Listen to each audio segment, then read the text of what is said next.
Football brings rebels and soldiers together as Colombia's peace process wobbles. Conservative candidate Iván Duque has been elected as the new president of Colombia, having campaigned on a platform of overhauling a peace agreement with left-wing rebels.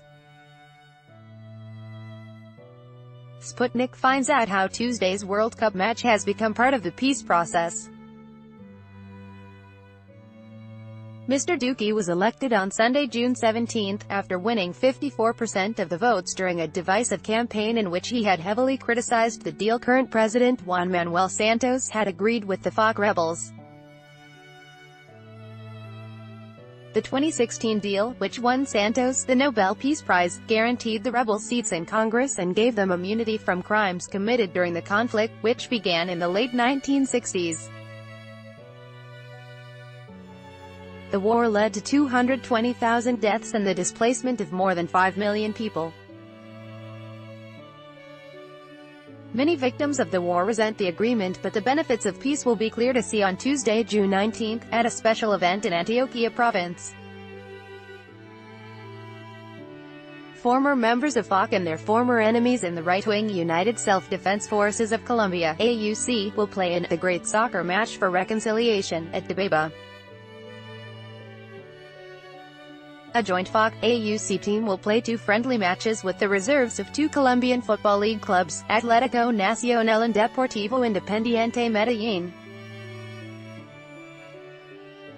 Atlético Nacional are, ironically, the club who were owned in the 1980s by drug baron Pablo Escobar, who spent a fortune on making them Colombia's best team. Early start to watch match in Russia. The players and former combatants will gather to watch Colombia take on Japan thousands of miles away in the Russian city of Saransk before playing matches between them. Because the game kicks off at 3 p.m. local time, it will be 6 a.m. in Colombia, which means all those involved will have to get up very early.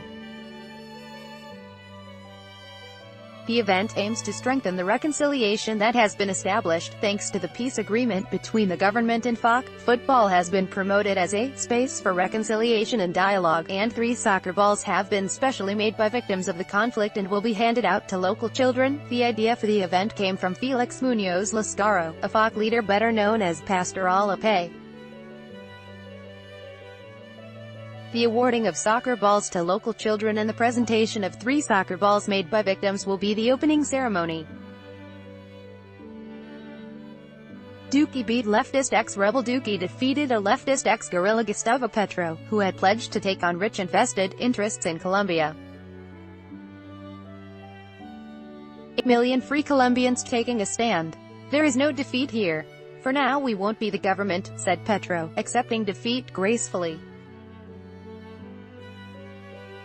In his first speech after winning the election, Mr. Duque, who was an abrasive character during the campaign, pledged to unite the country and struck a magnanimous note. With humility and honor, I tell the Colombian people that I will give all my energies to unite our country. No more divisions. I will not govern with hatred, he told supporters. Mr. Duque wants to cut taxes and boost investment, but critics say he plans to slash government jobs and the welfare system, hitting the poor.